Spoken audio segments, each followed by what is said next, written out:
Breaking news Pakistan ఆర్మీలో సంక్షోభ పరిస్థితులు నెలకొన్నాయి.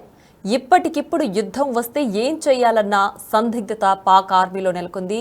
చాలా క్లిష్టమైన పరిస్థితులను పాక్ ఆర్మీ ఎదుర్కొంటోంది. ఇప్పటికే సైన్యంలో ఉన్న యువ సైనికులు అందరూ కూడా రాజీనామా చేసేస్తున్నారు. యుద్ధ భయంతో వాళ్ళంతా కూడా వెనుతిరుగుతున్నారు. మరోవైపు ఇప్పటికే రిటైర్డ్ ఆర్మీ ఎంప్లాయీస్ ఎవరు ఉంటారో వాళ్ళందరినీ కూడా వెనక్కి రప్పించే ప్రయత్నాల్లో పాక్ ఉంది. ఇప్పటికే 40 లక్షల మంది రిటైర్డ్ ఆర్మీ సైనికులను పాకిస్తాన్ తిరిగి విధుల్లోకి తీసుకునే ప్రయత్నాలు చేస్తోంది. అయితే రిటైర్డ్ సైనికులను తీసుకుని ఎలా యుద్ధానికి వెళ్ళాలి అంటూ కూడా ఒక సందిగ్ధత ఉన్నటువంటి సిచ్యువేషన్ని ఫేస్ చేస్తోంది పాక్ ఆర్మీ. మాజీ సైనికులను ఆర్మీ నుంచి ఆదేశాలతో వచ్చిన వాళ్లతో ముసలోళ్లతో ఎలా యుద్ధం చేయాలి అన్న ఒక క్వశ్చన్ మార్క్తో అయితే పాక్ ఆర్మీ ఉంది. ఇప్పటికే ఎవరైతే యువ సైనికులు ఉన్నారో వాళ్ళందరూ కూడా యుద్ధం ఏ క్షణానైనా రాబోతోంది, యుద్ధం చేయాల్సి వస్తుంది అన్న పరిస్థితుల నేపథ్యంలో వాళ్ళందరూ కూడా రాజీనామా చేసి వెనక్కి తగ్గుతున్న పరిస్థితిలో ఇప్పటికిప్పుడు భారత్ అన్ని వైపుల నుంచి కూడా సిద్ధమవుతోంది. ఏ వైపు నుంచి కూడా దాడి చేయడానికి అన్ని రంగాలను సిద్ధం చేసుకుంటోంది. ఈ నేపథ్యంలో అటు పాకిస్తాన్ ఆర్మీలో మాత్రం సంక్షోభ పరిస్థితులు, ఒక సంక్లిష్టమైన సిచ్యువేషన్ అయితే వాళ్ళు ఫేస్ చేస్తున్నారు. ఇప్పటికిప్పుడు ఎవరైతే రిటైర్డ్ ఉంటారో వాళ్ళని విధుల్లోకి తీసుకుని వాళ్లతో యుద్ధం చేయాలి అన్న ఒక ప్రణాళిక కూడా పాకిస్తాన్ రచిస్తోన్నట్లు తెలుస్తోంది. అయితే అసలు వీళ్ళతో ఎలాంటి యుద్ధ వాతావరణం తీసుకురాబోతోంది, ఎలా భారత్ ఏవేవి ప్రణాళికలు రచించబోతున్నారో వాటన్నిటిని కూడా ఇలా రిటైర్డ్ ఆర్మీ ఎంప్లాయీస్తో ఏ విధమైన యుద్ధం చేయబోతోంది అన్న విషయాలు కూడా మనం చూడాల్సి ఉంది. అయితే దీనికి సంబంధించి పూర్తి డీటెయిల్స్ అందించడానికి మా ప్రతినిధి శివ ఉన్నారు. శివ అందిస్తారు. శివ, చెప్పండి, ఇప్పటికే పాక్ ఆర్మీలో అటు యువ సైనికులు ఎవరున్నారో వాళ్ళందరూ కూడా రిజైన్ చేస్తున్న పరిస్థితి. యుద్ధం ఎప్పుడైనా రావచ్చు. అలాగే భారత్ ఓవైపు అన్ని దళాలను సిద్ధం చేసుకుంటున్న నేపథ్యంలో ఓవైపు పాక్లో మాత్రం ఉన్న సైనికులు కూడా వెనక్కి వెళ్ళిపోతున్నారు. సో పాక్ ఎలాంటి ప్రణాళికలతో ముందుకు రాబోతోంది?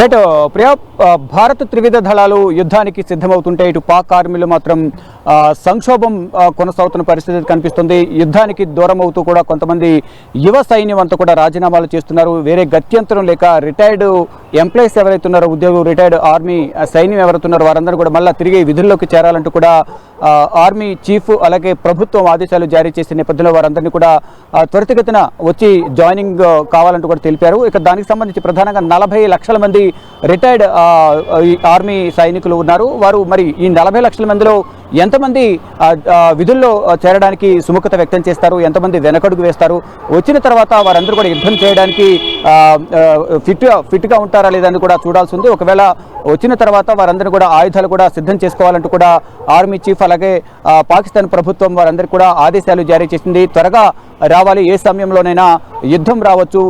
ఈ నేపథ్యంలోనే భారత్ అంతా కూడా సంసిద్ధంగా ఉంది. త్రివిధ దళాలను కూడా సంసిద్ధంగా ఉన్నాయి. కాబట్టి ఇటు పాకిస్తాన్ సైన్యం కూడా ఆయుధాలను సిద్ధం చేసుకోవాలి.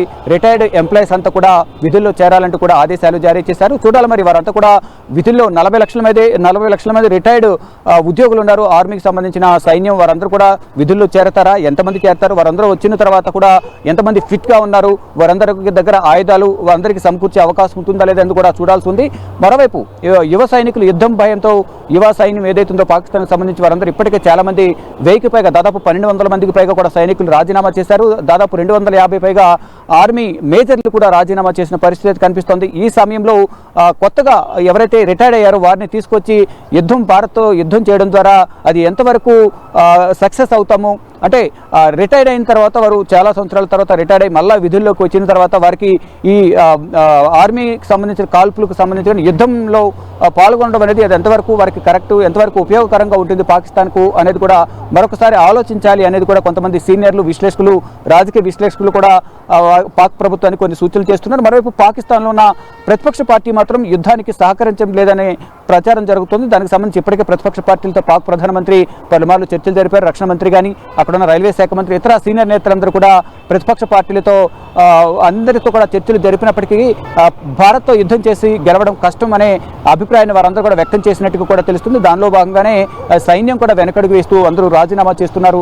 దానిలో భాగంగా ఇప్పుడు వేరే గత్యంతరం లేక వేరే ఆప్షన్ లేక ఎవరైతే రిటైర్డ్ ఎంప్లాయీస్ ఎవరైతే ఉన్నారో, ఆర్మీ ఉద్యోగులు ఉన్నారో 40 లక్షల మంది ఉన్నారు, వారందరినీ మళ్ళా విధుల్లో చేరాలంటూ తెలిపిన నేపథ్యంలో వారు మరి ఎప్పటిలోగా విధుల్లో చేరతారు, విధుల్లోకి వచ్చిన తర్వాత భారత్ ఫైట్ చేయడానికి సిద్ధంగా ఉన్న నేపథ్యంలో వారు పాకిస్తాన్ సిద్ధంగా ఉంటుందా లేదా, ఎంతమంది ఎంప్లాయీస్ అంటే ఉన్న రిటైర్డ్ ఉద్యోగులందరూ కూడా 40 లక్షల మందిలో ఎంతమంది జాయిన్ అవుతారని కూడా చూడాలి. కానీ వచ్చిన తర్వాత అందరినీ ఆయుధాలు కూడా సిద్ధం చేసుకోవాలంటూ ఆదేశాలు జారీ చేసిన నేపథ్యంలో ఎప్పటి వరకు ఈ ప్రాసెస్ అంతా కంప్లీట్ అవుతుందో వేచి చూడాల్సింది. కానీ ఇటు భారత్ మాత్రం ఏ సమయంలో యుద్ధం వచ్చినా ఫైట్ చేయడానికి, కథన రంగంలో దూకడానికి త్రివిధ దళాలు అయితే ఇప్పటికే విన్యాసాలతో సిద్ధంగా ఉన్నాయని చెప్పాలి. ప్రియా, అన్ని విధాలుగా కూడా అన్ని రంగాలతో సిద్ధంగా ఉన్న నేపథ్యంలో ఇప్పుడు పాక్ ఇలాంటి పరిస్థితిని ఎదుర్కొంటుంది. అంటే యువ సైనికులు ఎవరైతే యుద్ధానికి రావాలో వాళ్ళు యుద్ధానికి రాబోము అన్నట్టు కూడా వెనక్కి వేస్తున్న సమయంలో వాళ్ళ రాజీనామాల్ని యాక్సెప్ట్ చేస్తారా? ఇప్పుడు ఆల్రెడీ రిటైర్డ్ అయిపోయిన ఎంప్లాయీస్ని తీసుకొని, ఆ ఆర్మీ ఎంప్లాయీస్ని తీసుకొని యుద్ధానికి రావడానికి పాక్ ఆర్మీ సిద్ధంగా ఉంటుందా?